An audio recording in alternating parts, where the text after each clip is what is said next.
ที่จะได้รับอันที่บ่เฮ็ดผมมันคือเขาที่นี่พอตกสีเที่ยวนี่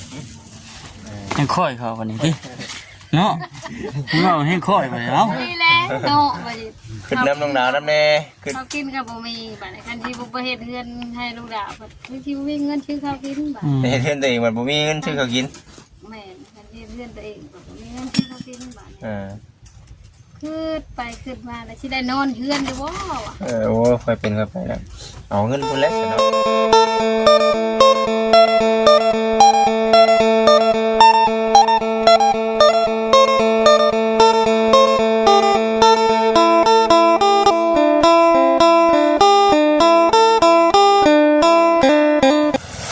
พี่น้องเลยเนาะ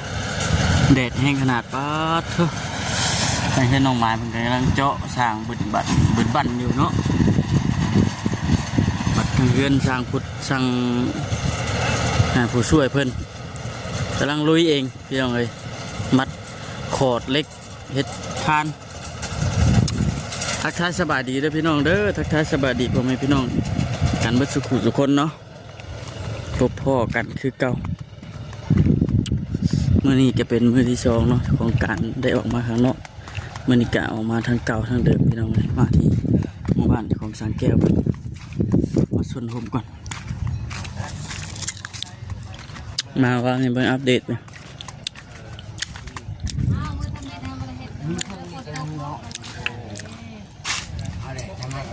มาแล้วสบายดีเด้อมาสุขุทุกคนพี่น้องเลยเนาะแต่ว่าสองเท่าคิดงอมบริหารผู้ช่วยเพิ่มบ่เห็นไหมเนาะอยากคิดอยู่หาบ่คำก็บ่จิตได้มาช่วยคิดได้ทุกวันช่วยได้ทุกวันถักได้คักแม่ได้มีใจมีจังใจเนาะจะงามได้แล้วก็ว่ามีใจทำคักแม่มีใจนะอย่างจะงามได้ดิตอนนี้มีใจไปเถอะมีใจจะงามได้กำลังขอดเล็กอันนั้นบ่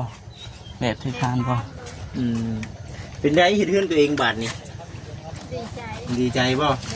ดีใจแล้วก็ภูมิใจพร้อมแน่เนาะนอนใช้เมื่อคืน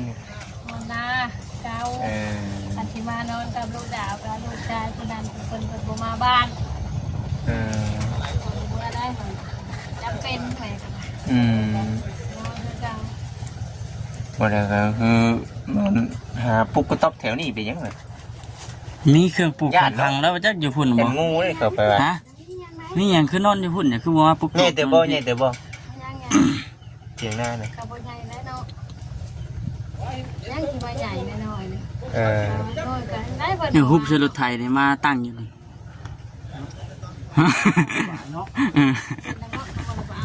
หักย่านเห็นบ่ย่านงูนะงูเห่าเลยเจ้านี่ก็เนี่ยเถียงแล้วตัวหนึ่งเขียวแบบนี้นอนอยู่ในคืนเถียงอ้าวหวังอย่างนี้หวังยามฝนตกแบบนี้ย่านตกใหม่เนาะมันมักตกกันยังขึ้นเนาะเงินจอยต้องจอยกับตัวใหญ่งูเห่ามาปล่อยก็ปล่อยไว้นี่เนาะมาปล่อยแถวนี้ขึ้นเนาะไก่เนาะแล้วจอยเห็นแล้วว่ะปล่อยใหญ่เนาะป้าไฟฉายตัวนี้ตัวนี้เป็นใครเนาะ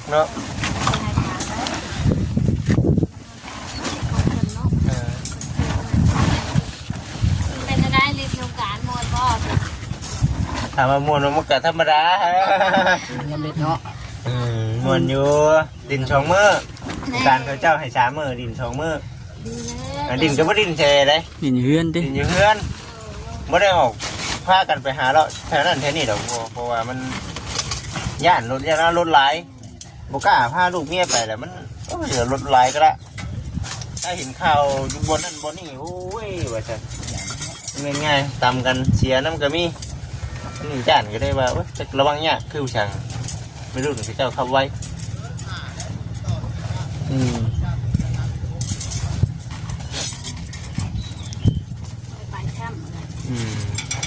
ทีแล้วอยู่เพื่อนนั่นแหละไปงามแบบไหนไปเยี่ยมไปมอไปยัง ไปหมอวัน ไปยามเบิ่ง ไปถามอาการเพิ่นเป็น เออ หมอเป่า เป็นไรเนี่ยมัน ญาติเพิ่นเอง เนาะ หูหยังน่ะติ แกผูกเกี่ยวเองเนาะ ลูกหลานโพสต์ตามทางล่ะ แต่แรกมาปีเด้นั่นแหละ อะไรน้ำโมยู่อ่ะ ครบแล้วบ่ก่อนฮะ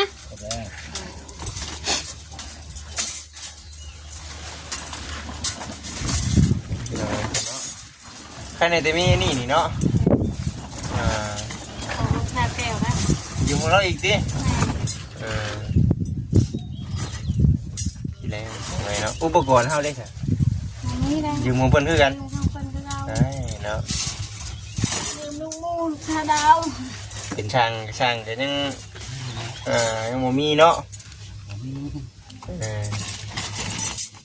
นะ เอา คือสิบบ่ได้ถมลายหรอกนี่เนาะมันบ่10ประมาณ10เนาะพบรถบ่ ห้องเรารถบ่ แม่น เออ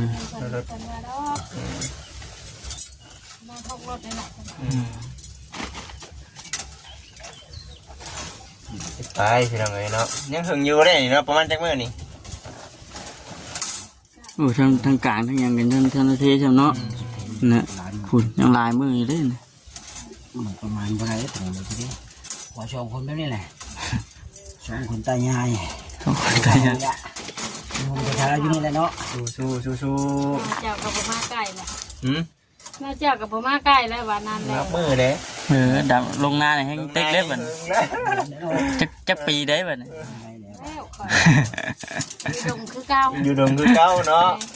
ทำอยู่ยังประดำนาชลจิตแล้วมาเลย แม่นใครอยู่กับไปดำนาซอยได้อยู่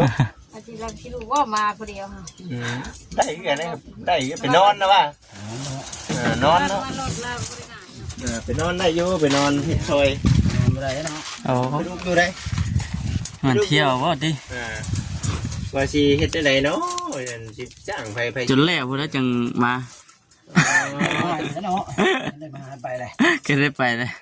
มีเงินให้เราใครอีก เอ เนาะ อจองตัวไว้เลยนะ ไม่เงินกับพ่อมาเยี่ยมเลยดีกันแล้วเนาะ นี่มัน มาเยี่ยมมายามกันเอาเนาะ ถือว่าคอยอัปเดตไปพี่น้องเลยเนาะถือว่าก้าวไปเท่าเล็กๆน้อยๆมื้อนี้ก็คือสิได้อีดอกมื้อนี้เนาะมื้อนี้คานนี่พี่น้องเลย ปูนแล้วก็บ่เห็นป้าใช่ไหม เจ้ปูนตากฝนก็คือนี่แข็งเลยไปจัก เนาะ มีพวก ปลูกอยู่บ่ มีชาตานั่นตาดนั่นพวกเทิงอีกบอกมาแต่งอีก นั่นแหละพี่น้องเลยจังว่า ขึ้นหน่อยขึ้นใหญ่ขึ้น เป็นยังไง ไม่จักเนื้อบ้างนั่นแล้วก็นั่นแล้วอยากเฮ็ดเลื่อนให้ท่าดาวกับบ้านนั้น ขึ้นลาย คืออุกอังอยู่ดิ ขึ้นน้ำนองดาวกับพ่อแห้งอีกที่จะได้รับ อันที่พวกเฮ็ดผลมันคือเขาที่นี่ พอตกสีเที่ยวนี่ ยังค่อยเขาวันนี้ดิเนาะเนาะให้ค่อยไปเอ้า นี่แหละโนาะบัดนี้ ขึ้นน้ำนองดาวน้ำแน่ขึ้น เขากินกับบ่มีบัดนี้คันที่บ่เฮ็ดเฮือนให้ลูกดาวบัดคือที่บ่มีเงินซื้อข้าวกินบัด เห็นเพื่อนตัวเองมันบ่มีเงินซื้อเขากิน แม่นคันที่เฮือนตัวเองบ่มีเงินซื้อข้าวกินบัดขึ้นไปขึ้นมาแล้วสิได้นอนเฮือนอยู่บ่วะ โอ้ค่อยเป็นค่อยไปแล้วเอาเงินพุ่นแล้วเนาะเอาไปเอาเงินก่อน นอนแล้วสิ เออ เจ็บป่วยเป็นหยังแล้วจะพูดเอ้ยนอนก็บ่หลับเลยบัด ที่จะได้บาทนี้เนาะกินข้าวกินน้ำไม่เท่นข้าวเอาเลยบาทเนาะ บัวยากให้วิ่งนี่นั่นไง มัดไหมเนาะ ถ้ามักจ้ะ เดี๋ยวไว้ที่เผาไปเฮ็ดเที่ยวน้องดาวนี่เนาะ มันเร็วไว้เนาะจะมาไปเลยเนาะ จ้างเพิ่นก็บ่มีเงินให้เพิ่นแล้วเพิ่นก็บ่มามื้อนี้ แม่มันเลยเนาะ อยู่นั่นล่ะก็ว่าอกไปขึ้นคอยขึ้นเงียงลูกหลานก็เพิ่นมาก็ ขึ้นลายเห็นเรียกไว้นี่ ทุกด่านก็อยากได้เงินคือกันเนาะ เขากันเพิ่นได้บัตรที่มือน้ำหมอกน้ำมันโลดเพิ่นเนาะ เพิ่นก็สละเวียสละงานมาช่วยบ่ให้เพิ่นจักดีคือว่าโพดเนาะ แม่นอยู่ลูกหลานไม่ได้นานบ่มีก็ประมาณเลยไปบ่ได้ก็ได้เจ็บแอวว่าน่ะมันมีร้านนั้นนี่นะพอเลยบ่ นี่ก็คันว่าเจ็บแอวก็บอลแล้วนะว่ะ ก็มีเงินน่ะคือบ่ได้เจ็บปวดหยังเนาะโอ้เนาะเด็กน้อยค่ะก็ซื้อบัตรซื้อหนังค่ะบ่ตีเพิ่นที่โตเอาพี่น้องเอ้ยเนาะถือว่าตอนนี้ก็กำลังพากันเฮ็ดอยู่สองผัวเมียถือว่าสิเทรอบๆเนาะให้มันเบิดก่อนว่าซั่นน่ะแต่ว่า เลนกลาง เทขอบข้างเบิดเรียบร้อยจึงบุกทางกลางบัดนี้เนาะเฮ็ดเองอยู่มั่นใจอยู่ดอก โยเห็ดขี้ไล่กันไม่สิทธิเนาะ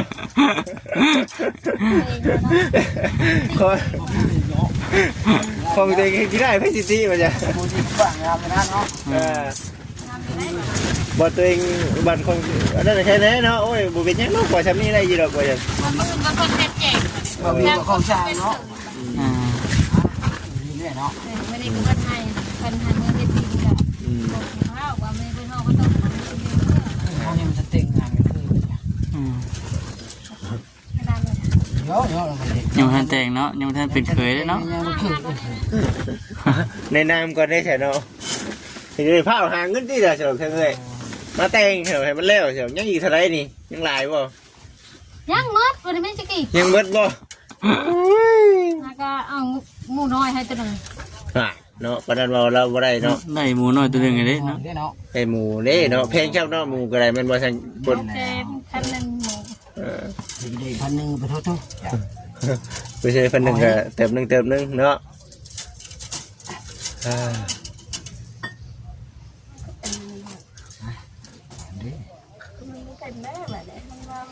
มาบ้านเลยเป็นยัง เป็นยังหรอกสร้างอยู่ไว้เฮ็ดรถ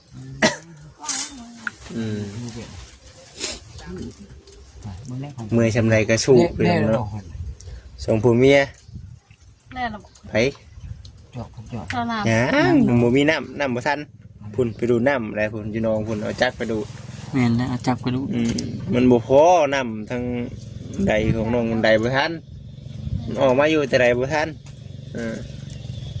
อยากดูเอา แม่นเมื่อยชำไรก็สู้แล้วสองผัวเมียช่วยกันเฮ็ดช่วยกันทำผู้หนึงเด็กผู้หนึงหาบใครในได้เนาะใครกลัวผู้หนึงหาบผู้หนึงย่างระด้าได้เนาะอยากเลยหนักทำไมเมื่อยชำไรก็สู้ไปทำกันมันก็ได้ไว้พี่น้องกันเนาะ แม่นบอกขากเลยเนาะดูดน้ำ มันเป็นวัดบ่ เป็นวัดได้ปะจินะสังเกตชับ มันจะแม่เพิ่นให้เพื่อนเธอด่าพอแล้วรีบเบิดละบาท ซื้อเขาซื้อน้ำเบิดเด้ กินนี่แล้วบุญสงการลูกกับไปแน่มาเนี่ยบุญเด้ บริเวณน้องดาบบ่ได้เงินเนาะไปเทื่อนถึงบัดบ่ได้เอาบาทนี่จักกันใดอยากนอนเฮือนใหม่จักกันใดอยากได้เงินซื้อเขากินบาท ฝึกใช้คอยพอดีเอาหมด ภูมิจะบ่โอ้ยเดี๋ยวคำภูมิเนาะ คำพูด ถือว่าคำภูมิแล้วบาทภูมิปัจจุบัน ยังมองเลย สถานการณ์เปลี่ยนรถได้ไว้อยู่เลย เบิ่งไปเนาะเบิ่งไปเรื่อยๆที่ละ จากไปเรื่อยๆกำลังใจ ให้กำลังใจพี่น้องเลย ก เนาะ ำลังใจคือพ่อแม่ เออ ก็จะชื่อให้แม่ละเฮ็ดแล้ว เนาะ มีหกมันจบเนาะค่อยไป เราก็ได้งานเนาะเพื่อที่ไหนทำนี่ให้ ค่อยใจเย็นนะ ตั้งใจนั่นแหละนอนก็มารับคุณ สู้แน่เนาะเห็นได้ซะเนาะ เห็นไหมใบกินเอ้ยเห็นไหมฉันมากินพัดยาก เอาความจริงมาบอกด้วยเนาะขโมยกินก็ยากแล้วเนาะบ่มีแห้งจังหน่อยนี่แกแห้งเช็ดเวียกคนแล้วเนาะ เผาดีเนาะว่าฉันคำหนึ่งก็สมคำหนึ่งดีว่าฉันได้ชอบในนี้เนาะ พวกเขาจังเฮ็ดหน้าแล้วเนี่ยนะติ ไปพี่น้องเนาะเบิ่งไปทำกันนี่ได้นี่อาหารเพิ่นก็ได้ อาหารกับแจ๊สค่ะ ลาบสิ้นนี่พี่น้องเลยเนาะ โอ้ย ก้อยบ้าง ไปบางบ่ เลี้ยงคักแล้วเราจะนำตัวแม่ชีเห็น หาตีใช่ดีแล้วสองสาวคนกินข้าวพี่น้องเอ้ เอ๊ะ ย จะ เนาะ เมียนก่อน ไรพาเห็ดนั่นเนาะ เห็น อยู่ นี่ ป่าอยู่ลุงไปหาก้านมาแสสังพด มันบอกนี่ยังมาทีเดียว เอาผมมาตกบ่อมคืนนี่ ผมไม่ถูก ไม่ได้โตไป แล้ว ไก่ดิบ่ ไกลแล้ว ฮะ ผมไม่ถูก 12 ลัก 12ลักป่านนี้ฮอดบ่อันสิหนู ไปฮอดป่ะ โฟโทอยู่ดงอะไรผู้ เห็ดเรียกเมื่อ อยู่ป่าอยู่ดงช่วงฉิด เมื่อจ้า ช่วงฉีบูดนึกกินเนาะอยู่ป่าอยู่ดง มันมืดดงแล้วได้เปล่าเอ้ย ฮะ แต่ข้าว เห็ด ข้าว เพิ่นออก กิน แล้ ยู ว นี่ว่าหวายไปยังพวก ใช่ขี้งอลุกเนาะ แม่นปกติเพิ่นตีดง หวายมันขนุนปลาคุด มันไม่ป่าแล้ว เนาะ หนาเอ้ยเพิ่นเห็ดเพิ่นยางเห็ดเพิ่นอ่อนเพิ่นหมดแล้ว ชื่อนั่นสิเนาะดงนี่เนาะ เราได้ต้องไปกินข้าวจับเจ้าเนาะ แกมเจลไม่ได้ตัวแม่ชื่อให้ฮะนะ เออ เอามาให้ฮะนะคักปันยัง ยังเชื่อ เดี๋ยวมีแล้วมันจะมีเฮือนมีเฮือนมีเฮงเห็นเฮือน แม่น หรือว่าเป็นยอดนี่เพราะเราจึงเรือเตี้ยวนี่เนาะ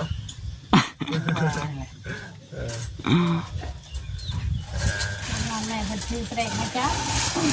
ที่จะ แต่เราก็บังจ้ะวันนี้เอาพระตังมาตุ่มเจ้าของมาฮ้อนจะบุดกับบ่ว่าบ่ว่าไง อืม ต้องเอาขึ้นนิกเลยเนาะ บ่เลี้ยงสบายมันแม่นบ่ผู้อยู่กันแต่จักแล้วเจ้าเป็นคนบอกว่าให้ตุ่มทั้งใต้เด็ดมาทางใต้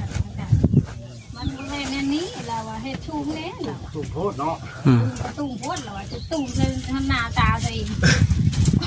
เห็นเพิ่นเนาะ ข้อยกับบ่จักนี่แล้วว่าจะมาให้ตุ่มก็ตุ่มคือจะว่าแล้วเฮ็ดขังกันนี่นะปัดบ่เฮ็ดชูงแบบนี้บัดนี้เป๊ะใช่กับตัวเอง ชูแค่นี้เนาะเป็นตามเลยมันเหี้ยมพี่น้องเอ้ย พากันหัวกันว่าอยากมากินผัดอยากกว่าเลยมันมาหาผัดบ่ได้ เนี่ยเนาะเป็นวัดพี่น้องเนาะ กินยาต้านไว้ด้วย พี่ๆแล้วจ้ะ กินยาบ่อยากกินต้นเว้นซะนะ ก็นอน อยากนอนเลยครับรถอยากนอนอยากนอน คำนอนนะจ๊ะ เลยตัดสินใจเอาบ่ได้เลย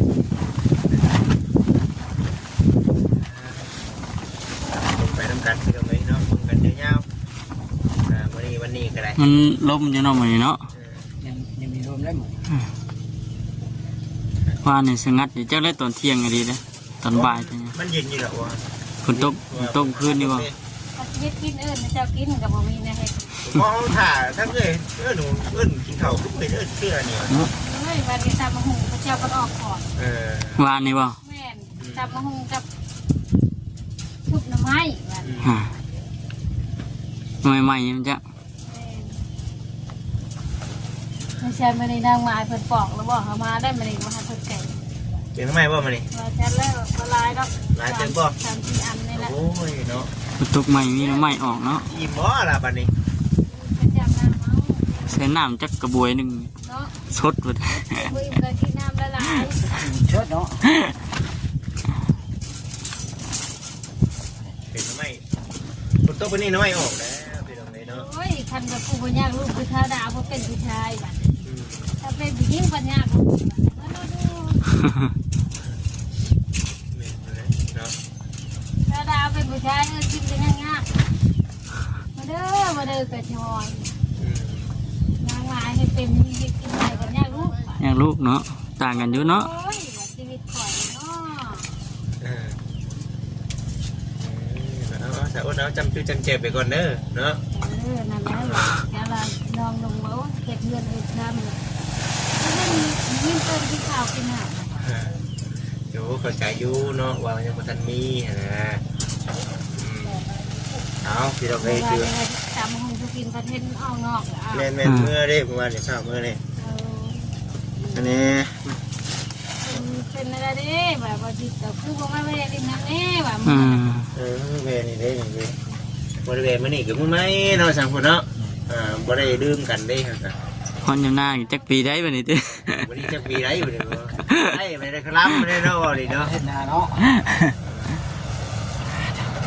ห่อนนะ อยากมาเรื่อยๆเห็นไหมเนาะมาเรื่อยๆอยู่